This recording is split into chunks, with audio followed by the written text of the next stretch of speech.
सुमन on कर लीजिएगा तो।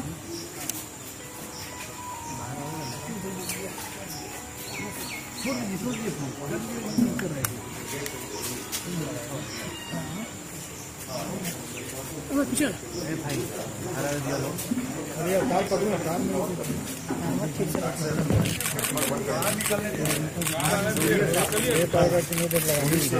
यहीं से कर लीजिए।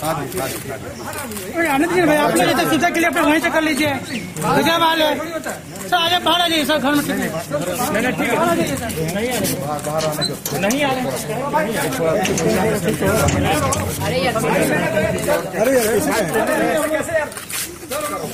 सबका हो जाएगा। सबका क्या है यार, लगा लीजिए। हाँ बताइए, यहाँ पे आए सेक्रेटरी जी, क्या बात कोई नहीं है? मैं समझता हूँ कि इतनी ट्रेजेडी इसमें कुछ बात करने की जरूरत नहीं है। उस दुख में शामिल होने की जरूरत है, और बिहारी होने के नाते और फिल्म इंडस्ट्री में सह कलाकार के लिए जो एक सपोर्ट की जरूरत है, उसकी वजह से मैं यहाँ पर आया। मेरे लिए हम सब जो है अभी तक बहुत स्तब्ध हैं, और मुझसे बहुत लोगों ने ये कहा कि आप क्यों जा रहे हैं वहाँ पर, आपका क्या लगता था? मैंने कहा कि हम लोग एक ही मिट्टी से हमारी पैदाइश है। बिहार का एक बहुत बड़ा नाता और एक जज्बाती नाता है, इसलिए मेरा जाना बहुत जरूरी होता है। और इसी वजह से मैं यहाँ पर आया हूँ, क्योंकि कोरोना के बावजूद बहुत लोगों ने कहा कि भी जाना सही नहीं है, पर मुझे ऐसा लगा कि ऐसे वक्त में ये सब नहीं देखा जाता। और मैंने एक मुहिम शुरू की है अपने आप ही सोशल मीडिया पर, जिसका नाम है जस्टिस फॉर सुशांत फोरम। उसमें लाखों लोग जुड़ गए हैं, और हम सबकी एक यही मांग है कि जो हुआ है और जो दिखाई दे रहा है, जो आंखों को दिखाई दे रहा है, उससे कहीं कुछ ज्यादा प्रतीत होता है। और जो अकस्मात मृत्यु के बाद अचानक जो एक स्क्रिप्ट तैयार की गई, एक नैरेटिव जो था, वो ये कि ये आत्महत्या, बजाय इसके कि ये आत्महत्या प्रतीत होता, ये होना चाहिए था। ये संदिग्ध मौत है। हम जांच पड़ताल करने के बाद ही, तफ्तीश करने के बाद ही आपको बता पाएंगे। देखिए, संजय राउत ने सामना के जरिए सवाल उठाए कि उन्होंने फ्रस्ट्रेशन में आकर आत्महत्या की, और ये एक तरीके से नेपोटिज्म को भी सपोर्ट कर रहे हैं। जी, बहुत सारी वजहें हैं। मैंने इसके पहले और बहुत पुरजोर तरीके से कहा कि ये नेपोटिज्म का सवाल नहीं है। नेपोटिज्म जो है गलत शब्द है, ये गैंगिज्म का सवाल है। एक गैंग है, एक माफिया है, जो हमारी फिल्म इंडस्ट्री में पहले बाहर अंडरवर्ल्ड के नाम से जाना जाता था, उसका स्वरूप बदल गया है। हमारी इंडस्ट्री में कुछ ऐसे लोग आ गए हैं जिन्होंने इंडस्ट्री पर पूरी तरह से कब्जा कर लिया। उनके कहे बगैर कोई पत्ता भी नहीं हिलता। वही जिंदगियां बनाते हैं और वही जिंदगियां बिगाड़ते हैं। कौन है? देखिए, सवाल करके आता है कि लगातार देखिए, मैं आपको बता दूं, अंडरवर्ल्ड जब है, जो बाहर का है, उसमें मालूम नहीं कि कौन कौन है, लेकिन अंडरवर्ल्ड है।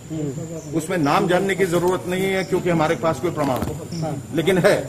ये इतना भी मालूम है कि ऐसा नेक्सस है जो लोगों को अपने बंधन में जकड़ लेता है, अपने दायरे में। और जो भी एक छोटे शहर से जो भी कोई आता है, और जब कोई हुनर जो पनपता है, तो वो थ्रेटन हो जाते हैं। उनके अंदर जो दायरे में लोग हैं, उनको लगता है कि अब हमारा सिंहासन डोल रहा है, इसको या तो खत्म कर दो, या इस नेक्सस, इस सिंडिकेट में शामिल कर दो। अगर वो जी हजूरी करता रहा, चापलूसी करता रहा, तलवे चाटता रहा, तो ठीक है। अगर उसने, जिस तरह सुशांत ने, मैं ऐसा समझ के चल रहा हूं, बगावत की होगी या कहा होगा कि मुझे ये नहीं करना है, ये फिल्म नहीं करनी है, इससे नहीं जुड़ना है, उससे नहीं जुड़ना है, उसका खामियाजा उसको भुगतना पड़ा। मैं ही नहीं कह रहा हूं कि ये वजह हो सकती है उसकी सुसाइड, लेकिन ये भी एक वजह हो सकती है। अभी तो सब जो है वो स्पेकुलेशन के दायरे में। मेरा ये कहना है कि जब लाखों करोड़ों लोगों के दिमाग में ये सवाल उठ रहा है कि जो दिखाई दे रहा है, जो प्रतीत हो रहा है, उससे कहीं ज्यादा कुछ है, तो सीबीआई इंक्वायरी कर लीजिए। इसमें क्या हर्ज है? हम चलिए मान लेंगे, आप हमें आश्वासन दिला दीजिए या हमें विश्वास दिला दीजिए कि आत्महत्या है।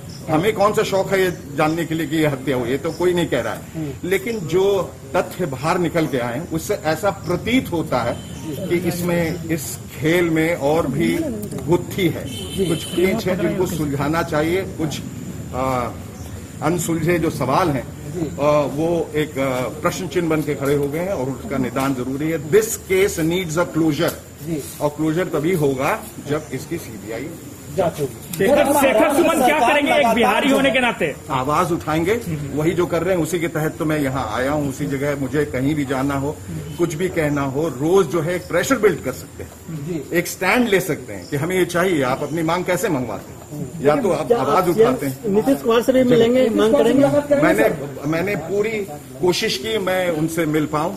मैंने उन तक संदेशा भी पहुंचाया, लेकिन मुझे ये बताया गया कि कोविड की स्थिति की वजह से वो किसी से नहीं मिल रहे। मेरी इच्छा थी कि यहाँ की स्टेट गवर्नमेंट की तरफ से ये खास तौर पे ये जोर डाला जाए, ये तवज्जो दी जाए कि महाराष्ट्र सरकार पे भी जोर दें और सेंटर पे भी, और बताएं और उन पे जोर डालें कि इसकी एक सीबीआई इंक्वायरी होनी चाहिए। आपको क्या लेकिन अफसोस, एक मिनट, हाँ, तो क्या नीतीश कुमार ने क्या कहा कि वो मिलना नहीं चाहते? नहीं, मुझे उनके प्रिंसिपल सेक्रेटरी का मैसेज आया था श्री चंचल जी का कि वो कोविड की वजह से वो नहीं मिल पाए। ठीक है, नहीं मिल पाएंगे। मैं आया था, मैंने सोचा था कि इनके सुशांत के पिताजी से भी मैं मिलूंगा, उनको भी बताऊंगा इस फोरम के बारे में, उनका दुख शेयर करूंगा और मैं मुख्यमंत्री से भी मिल के जाऊंगा। लेकिन अफसोस नहीं मिल पाया, लेकिन मैं फिर उनको मैसेज के जरिए कह दूंगा मैं जो कहने आया। मुख्यमंत्री तो यहाँ पे भी नहीं आया अभी तक सर, अभी यहाँ भी नहीं आए। अब वो जाने क्यों नहीं आए, आना चाहिए था, मुझे ऐसा लग रहा है उनको आना तो चाहिए था कि जी उन्हीं से तो मिलने आया जी, उन्हीं से तो मिलने आया। तो मैं उनसे कुछ कहने नहीं आया। सीएम नहीं आए, बिहार के सीएम है और बिहार का आना चाहिए था। बिहार के एक होनहार नौजवान के साथ ऐसी त्रासदी हुई है, उनको आना चाहिए था। Because I strongly feel he represented Bihar, the youth of Bihar. और बड़ी मुश्किल से वो कहते हैं ना, बड़ी मुश्किल से इस तरह का हुनर वाला एक इंसान आता है, अपने बलबूते पर अपना एक मकाम तय करता है, ऊंचाइयां चढ़ता है, और इस तरह से तारा की तरह जो एक अवतरित हुआ आकाश में और फिर धूमिल हो गया और बुझ गया। आना चाहिए था, क्योंकि हम सब की ये नैतिक जिम्मेदारी है। किसी को हम दोषी नहीं मानते, सब अपने हिसाब से कहें। मुझे ऐसा लगा कि मुझे बोलना चाहिए, इस आवाज को उठाना चाहिए। मेरे साथ कोई आए ना आए, मुझे लगता है कि दिल बेचारा रिलीज होने वाला, क्या बड़े पर्दे पर होना चाहिए? जी, इनकी एक फिल्म दिल बेचारा रिलीज होने वाला है, क्या इसे बड़े पर्दे पर होना चाहिए? बड़े पर्दे पे तो तब रिलीज होगा जब ये कोविड का सिचुएशन खत्म होगा जी। और ये कब खत्म होगा किसी को नहीं मालूम। जब तक वैक्सीन नहीं निकल जाता कोई थिएटर में जाने वाला नहीं। तो अगर कोई जाएगा नहीं तो उस फिल्म का हश्र बुरा हो सकता है। कम से कम एक ओटीटी प्लेटफॉर्म पर रिलीज होगा, कम से कम पूरी दुनिया जरूर देखेगी, और हम चाहेंगे कि पूरी दुनिया उनके इस आखिरी काम को देखे और सराहे फिर से। तो ये जो भी हो रहा है बहुत सोच विचार के किया जा रहा है। सर, एक आखिरी प्रश्न ये है कि क्या जो बिहार की जो बच्चे आएंगे, जो वहाँ बनना चाहते हैं, कुछ करना चाहते हैं, क्या उनसे कुछ भेदभाव किया जाता है? बिल्कुल किया जाता है, बिल्कुल किया जाता है। ना सिर्फ बिहार के लोगों के, कहीं से भी छोटे राज्य से लोग आते हैं, उनको सबसे पहले दरकिनार करने की कोशिश की जाती है। उनको उनके सामने उनके मुंह पर दरवाजा बंद कर दिया जाता है, उनको वो चांस ही नहीं दिया जाता है। वो मैंने कहा वो जो सिंडिकेट है वो उनको चांस नहीं देता है, और अगर वो अपने आप से अगर बड़े हो जाते हैं तो फिर या तो उनको मिटाने की कोशिश, या उनको दबाने की कोशिश, या उनको अपने दायरे में लाने की कोशिश रहती है। तो मैं ये कहना चाहूंगा जो भी वहां आना चाहता है पूरी दृढ़ता के साथ आए, पूरे मनोबल के साथ आए, और ये जान के आए कि ऐसा होता है और ऐसा होता रहेगा। लेकिन मुझे ऐसी उम्मीद है कि अगर हम इसी तरह से अपनी आवाज को बुलंद करें तो ये जो खौफ है, जैसे मी टू मूवमेंट के बाद अभी एक खौफ है, लोग कुछ करने या लड़कियों को मोलेस्ट या छेड़ने में, इनको एक्सप्लॉइट करने में डरते हैं, उसी तरह से इस खौफ की वजह से ये जो प्रताड़ना है, ये जो जिस तरह से टॉर्चर किया जाता है या टैलेंट को दरकिनार किया जाता है, वो कम हो जाएगा। Thank you sir. Thank you sir, thank you. निकलने दो यार, निकलने दो ना। Thank you.